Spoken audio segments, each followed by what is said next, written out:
So, who is Scourge the Hedgehog, you might ask? Well, I've been watching some videos recently, and a couple of people have been talking about Scourge and how, he was a pretty cool character. Well, Scourge actually was once known as Evil Sonic, or aka Anti-Sonic. And the reason for that is because in issue 11 he was introduced when Sonic went through I guess you could say, cosmic highway, and instead of ending up on the other side of Mobius where his friends were to help them out, he ended up in another Mobius, an anti-Mobius, or Moebius as it become known, and that's where he encountered Evil Sonic. Now, of course, he did dispatch of Evil Sonic at the time, but as many people have pointed out in their videos and stuff, it would not be the last time we would see we would see Evil Sonic, because he would pop up every now and then in other issues. He popped up when Robotnik and Robotnik wanted to hand a giant Borg, and you had all those multi-universe versions of Sonic. He popped up along with his gang, if you will, officially, to try to take over, or not take over, but frame the Freedom Fighters for stuff they didn't do, and this all took place after the Princess Sally miniseries. He would pop up numerous times afterwards, very numerous times, when Ken would need something to fill the gap of, not having a story with Robotnik, or during Robotnik's death, or, and in between that and Eggman's, eventual debut, he needed something. And that's where Evil Sonic came in.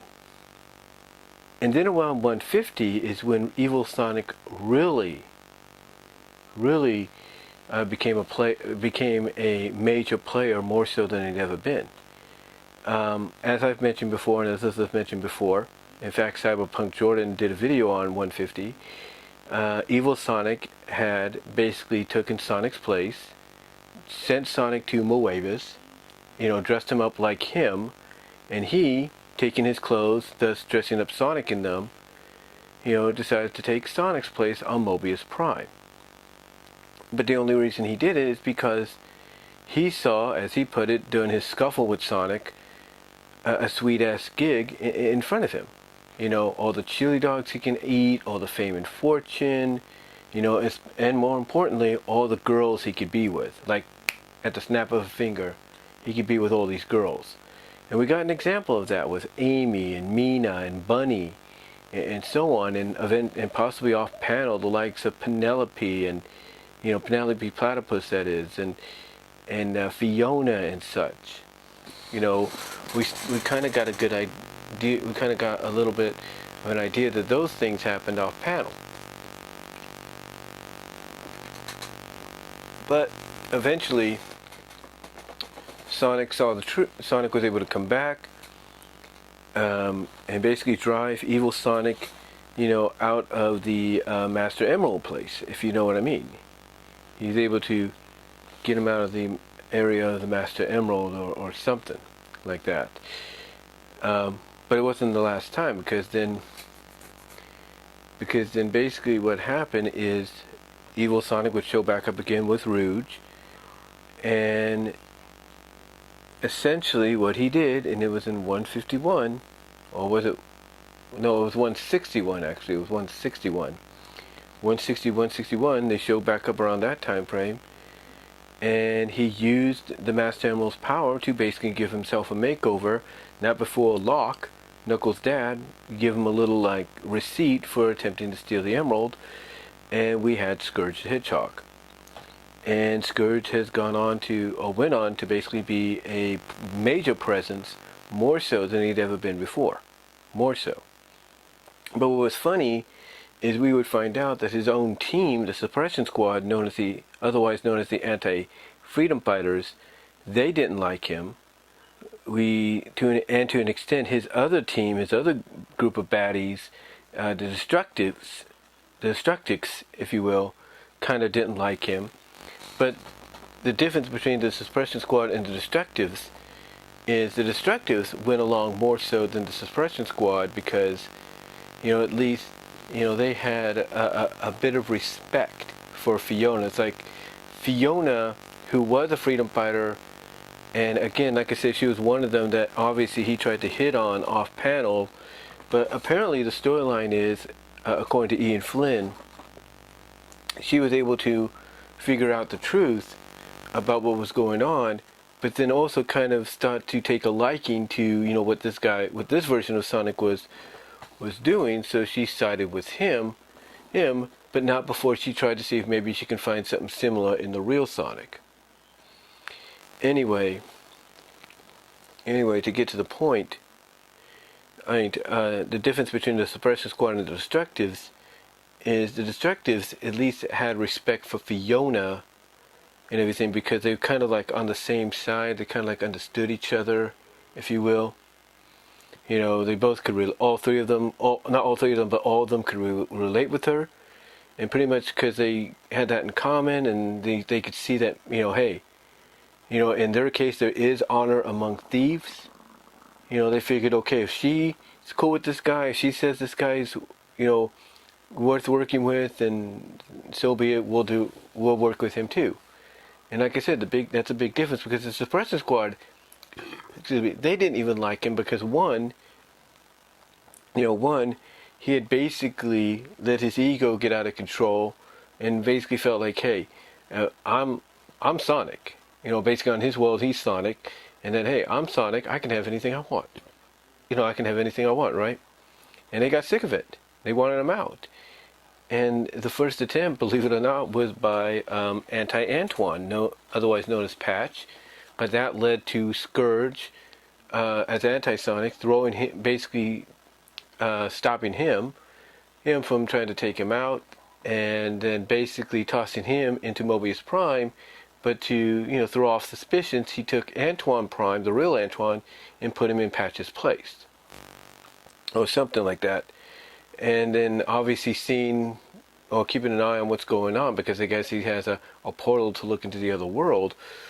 He sees how successful Patch is becoming, seeing how close he is to power, and he's like, man, if Patch could have that, and basically his reaction was, man, if Patch can succeed in getting that close to power, all because I tossed him there, I put him in that position, I wonder if I could have the same kind of success if I take my doppelganger's place. And that's what he did. But anyway, like I said, he did all that.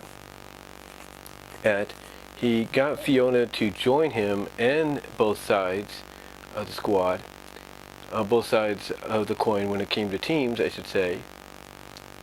And then after that,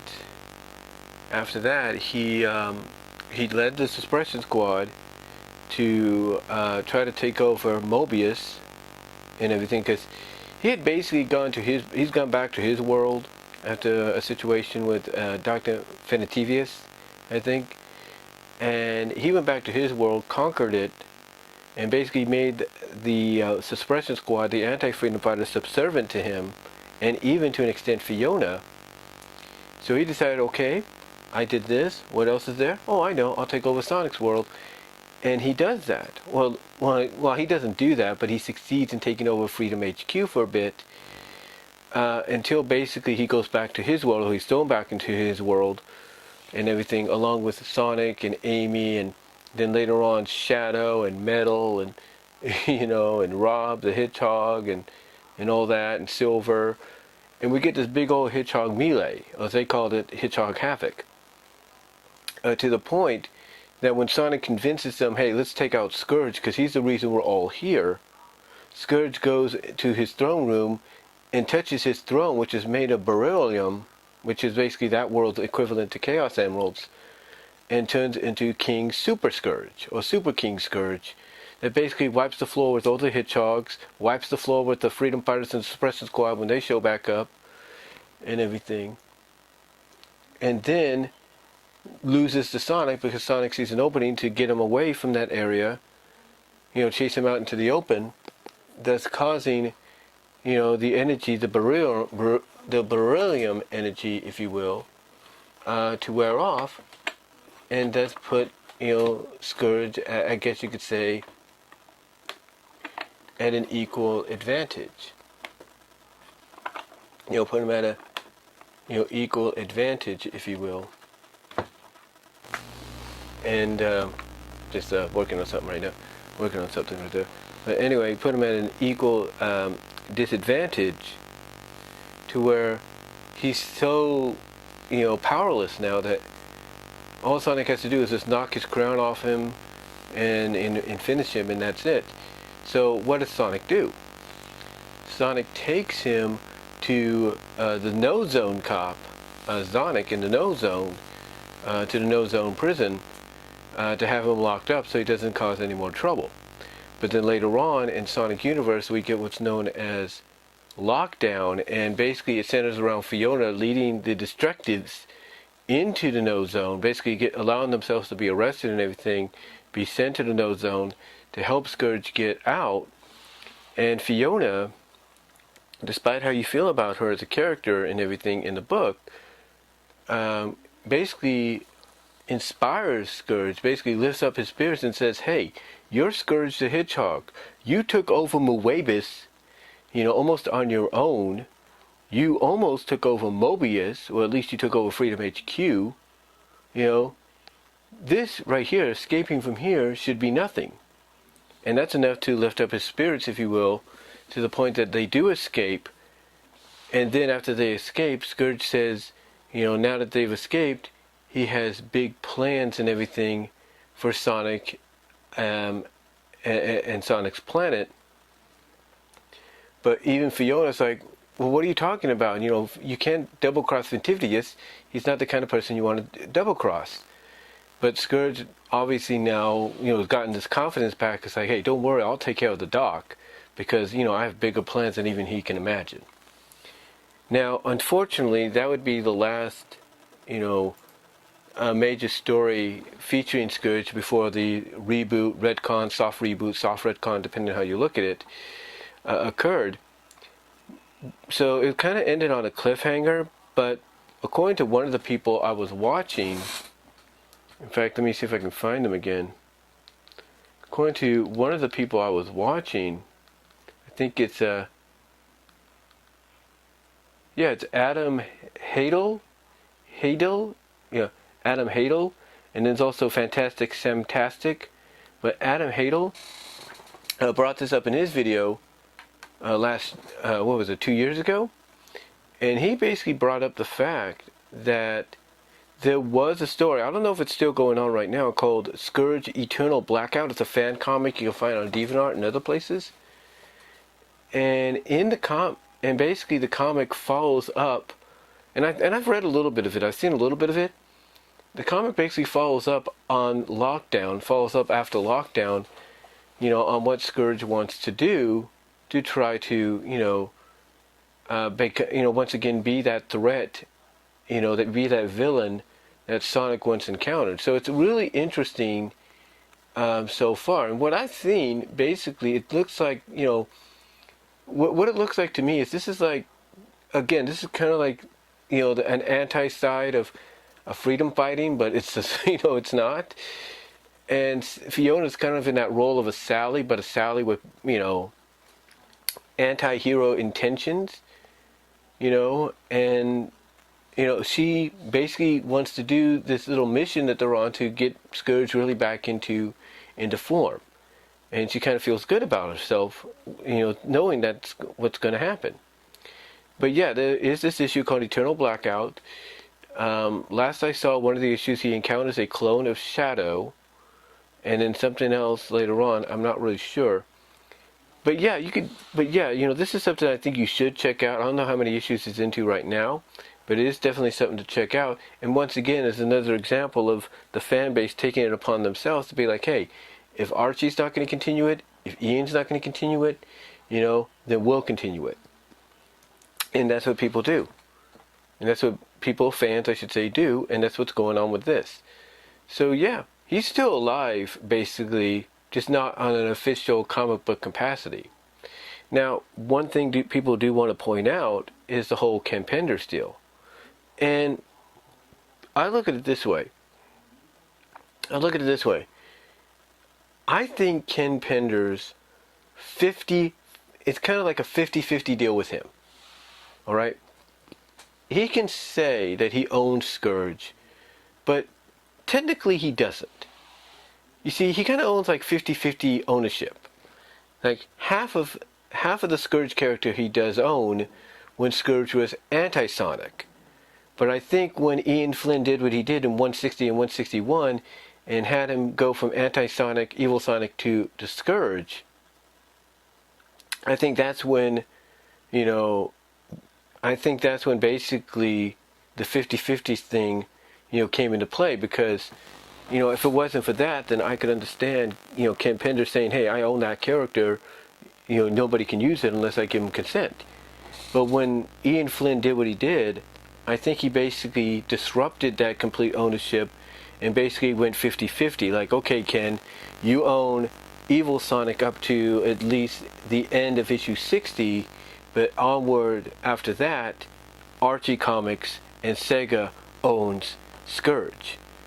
But yet somehow he has legally found a way to basically say, no, I own him because it's based on my character, or it's just a make-up, redesign of my character. So, it's kind of confusing, but to me, Ken owns 50-50, when it comes to that character. That's how I look at it. I look at him owning 50-50 ownership of that character.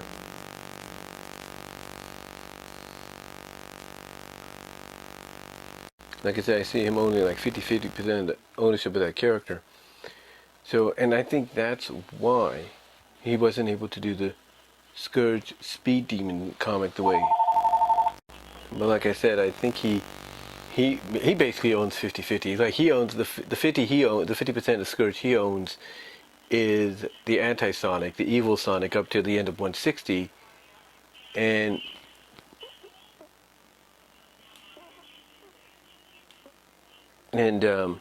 like I said, the other 50% is owned by Archie Sonic and Archie Sonic and Ian Flynn to an extent, and Sega. So I think that's why he couldn't do the Scourge the Speed Demon the way he wanted. Not because of what some people brought up about it, some of the behind the scenes issues there, but I think it's because people probably pointed out the fact, that, to him at least, I'm sure his family, his wife, maybe his legal representations probably pointed out to him that technically he can't, and maybe even the people he was trying to, work with to get this comic, Scourge the Speed Demon, up and going. I think he kind of was told by them not only about, these people that he was working with and their background, which was not so good, but I think also he was told that basically that he was told basically that, in my opinion, that he only owned 50% ownership. That's what I'm thinking. No, he can try to sell all the NFTs he wants on Scourge, but, that's only if he's using the Speed Demon version. And I think that's another reason why he's going with the Speed Demon, because I think he realizes Scourge the Hedgehog, he doesn't own that 50% of him. He owns the 50% that's evil Sonic. So yeah, Scourge, Ken, I don't know where he gets the idea that he owns all of that character when he only owns half of it, which is why I think he's changed it to Speed Demon, which is why I think partially, not maybe most of it, but partially caused the comic that he was trying to make happen, be canceled and stuff. And also the fact that, again, there's nothing really Ken can do if anybody wants to bring Scourge the Hedgehog back, or anything he can do with this Surge character, which is basically an IDW take on Scourge. So there's nothing he can really do, because he knows, basically, I think, that he only owns the 50% that's evil Sonic, and that's it. But yeah, Scourge as a whole, though, Scourge, evil Sonic as a whole, he has definitely had a weird, a very complicated history, if you will, a very unique, evolving history. He's had a very evolving history, if you will, as a character. You know, from being the evil doppelganger of Sonic to coming into his own, and so on. But what do you guys think of Scourge? What do you think about the history with this character? And do you think, you know, I have a point that's saying that, you know, Ken only owns 50% of this character. He only owns 50%. You know, that 50% being evil Sonic. What are your thoughts? Comment below, live chat during the premiere. Super thanks will be enabled after the premiere. Super chats and super stickers will be appreciated during the live chat. Until then, I am out. But guys, let me know